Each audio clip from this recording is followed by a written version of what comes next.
बिस्मिल्लाहिर्रहमानिर्रहीम। मैं हूं आमिर महमूद खटक। आप देख रहे हैं मेरा यूट्यूब चैनल। वो 16 अरकान कौन थे, उनका ताल्लुक किस सियासी जमात से था जिन्होंने यूसुफ रज़ा गिलानी को वोट कास्ट किया? पाकिस्तान तहरीक इंसाफ के चेयरमैन इमरान खान को एतमाद का वोट क्यों लेना पड़ा? आगे क्या होने वाला है, इन तमाम मौज़ूआत पे बात होगी। आप मेरे वीडियो देखने से पहले मेरे चैनल को सब्सक्राइब करें, लाइक करें, बेल आइकन को क्लिक करें ताकि आपको मज़ीद अच्छे मालूमाती वीडियो मिल सके। इन तमाम बात करने से पहले मैं आपको ये बताता चलूँ कि जो पार्लियामेंट के नुमाइंदागान होते हैं वो अवाम के मुंतखब नुमाइंदागान होते हैं। लेकिन यानी आप ये समझे, जो पार्लियामेंट के नुमाइंदागान होते हैं उनके ऊपर पाकिस्तान के 22 करोड़ अवाम की तकदीर के फैसले का ताल्लुक होता है। अगर वो अच्छे कानून साजी करेंगे, पाकिस्तान की बेहतरी के लिए काम करेंगे, तो यकीनन उसका असर अवाम तक पहुँचेगा। लेकिन अगर एक सुप्रीम इदारा, पार्लियामेंट का एक सुप्रीम इदारा, जहाँ पे अगर पैसों का लेन देन शुरू हो जाए, अपने ज़मीर को बेचना शुरू हो जाए, तो उसका असर नीचे इदारों तक होते हुए पाकिस्तानी अवाम तक पहुँच जाता है। और ये एक मिजाज बन जाता है रिश्वत का और करप्शन का। ये एक मिजाज बन जाता है और ये मिजाज फैलते फैलते इतना फैल जाता है कि एक आम आदमी ये तस्वर नहीं करता कि ये करप्शन भी कोई गुनाह है।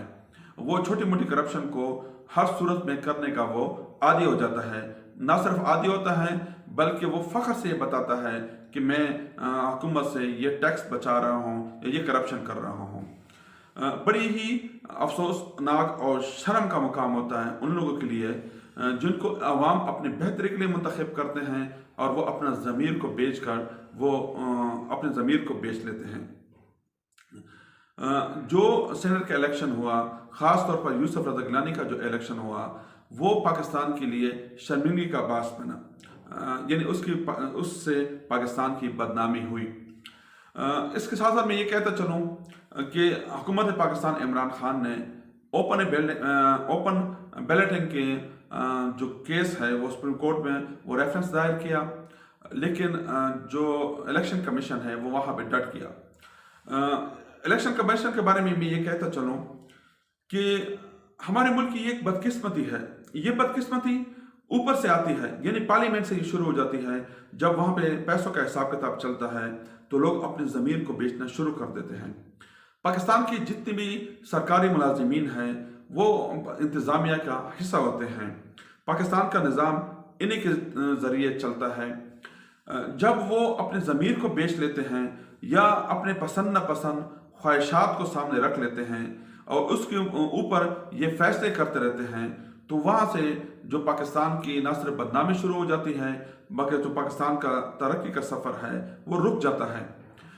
इलेक्शन कमीशन को जिस तरह ये डट किया सुप्रीम कोर्ट के सामने, तो उससे साफ लगता है कि इलेक्शन कमीशन ये जो इंसाफ सुथरा जो सेनेट का इलेक्शन है वो नहीं करवाना चाहता था और अभी तक भी वो नहीं करवा सका। बहुत सारे इल्ज़ामात लग गए हैं, वीडियो सामने आ गए हैं। अभी तो लोग इलेक्शन कमीशन के सामने पेश होने भी जा रहे हैं। देखते हैं इलेक्शन कमीशन अब उनको कोई सुनेगी या अपने ख्वाहिशात का सामने रख कर इस केस को सुनने से इनकार कर लेगी।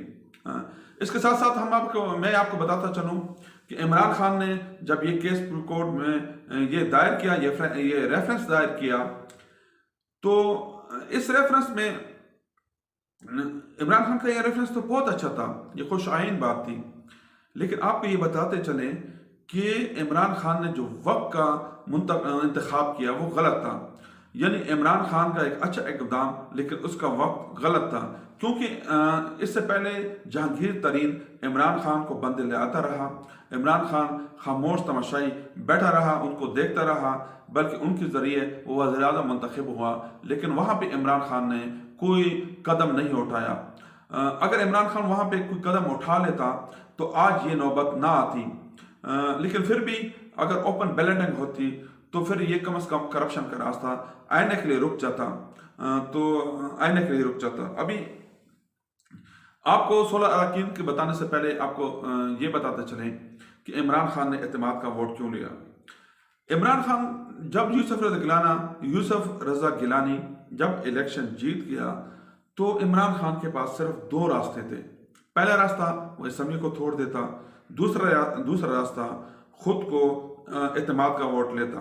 उसने पहले ऑप्शन पे बहुत गौर किया, लेकिन जब उसको खवातीन जो 172 वोट ले चुकी थी सेनेट में, तो उससे ये जाहिर होता था कि हमारे जो लोग हैं वो बिके हैं। और इमरान खान को जो एजेंसी है उन्होंने बहुत पहले बता दिया था कि ये पैसों का लेन देन चल रहा है और लोग बिक रहे हैं। ये भी अफसोस की बात है कि आप मुंतखब नुमाइंदगान के ऊपर आप ये इल्ज़ाम लगाएं या आप ये कहें कि वो उन्होंने ज़मीर बेच लिया या वो बिक गए हैं। ये फिक्र भी उनके लिए काबिल तौहीन होना चाहिए। अगर वो ये समझते हैं अगर उनका ज़मीर कभी जाग जाए तो उनके लिए ये तौहीन अमेज़ ये फिक्रें होने चाहिए। अच्छा, इमरान खान के पास दो ऑप्शन थे। पहला ऑप्शन ये था कि वो जो सेनेट का जो असम्बली तोड़ देते, लेकिन उसने दूसरे ऑप्शन पर गौर किया। अब इमरान खान को ये पता था कि कौन कौन से लोग बिक चुके हैं। अगर इमरान खान थोड़ा सा टाइम और ले जाते तो शायद वो इमरान खान को भी वोट ना डालते, वो मजीद बिक जाते, मजीद उसको कैश करते।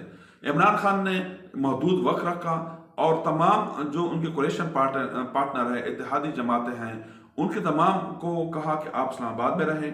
वो तमाम इस्लामाबाद में रहे और इमरान खान ने दोबारा एतमाद का वोट लिया। 178 वोट लिए हैं। जब वो वज़ीर आज़म मुंतखब हुआ तो उनके 176 वोट थे। ये बाहर के इमरान खान का एक अच्छा इकदाम था। यानी इमरान खान ने खुद पेश किया खुद को कि मुझ पे एतमाद यानी पार्लियामेंट का एतमाद है या नहीं। ज़राए बताते हैं कि इमरान खान ये कहते थे अगर मैं एतमाद हासिल ना कर सकूं तो मैं अपोजिशन में बैठ जाऊंगा, लेकिन मैं फिर भी इनको नहीं छोड़ूंगा।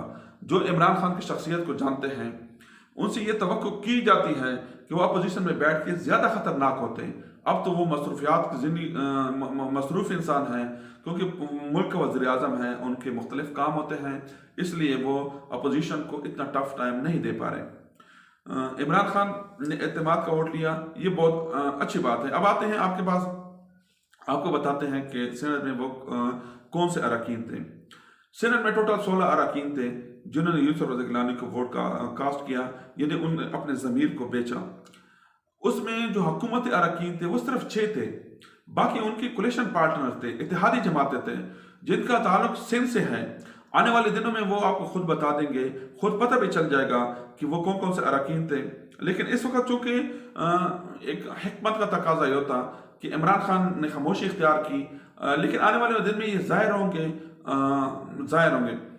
कि ये कौन थे, ये कौन से इत्तेहादी जमात है। तमाम इनके नाम भी आ जाएंगे। अभी 2 अरकान ऐसे हैं जिन्होंने सेनेट के इलेक्शन कमीशन के सामने यानी जाने को अंदिया दे दिया कि हम जाएंगे और हम पेश करेंगे सबूत कि हमें ये ऑफर की गई। देखते हैं कि क्या होता है। लेकिन हमें ये लग रहा है कि यूसुफ रज़ा गिलानी शायद उसकी ये सीट बरकरार ना रह सके, क्योंकि जो वीडियो सामने आ गए हैं, अगर इलेक्शन कमीशन इसके ऊपर कोई कदम नहीं उठाता तो फिर मजबूरन ये केस सुप्रीम कोर्ट में जाएगा और फिर जो सबूत हैं वो ये बताते हैं कि ये जो यूसुफ रज़ा गिलानी ने जो सीट जीती है, यानी सेनेट की जो सीट जीती है, शायद वो उसको बरकरार ना रख सके। आने वाले दिनों में जो भी मालूमात होंगे वो हम आपसे शेयर करेंगे। अगर आपको मेरी वीडियो अच्छी लगे तो आप मेरे चैनल को सब्सक्राइब करें, लाइक करें, बेल आइकन को क्लिक करें ताकि आपको मज़ीद अच्छे मालूमाती वीडियो मिल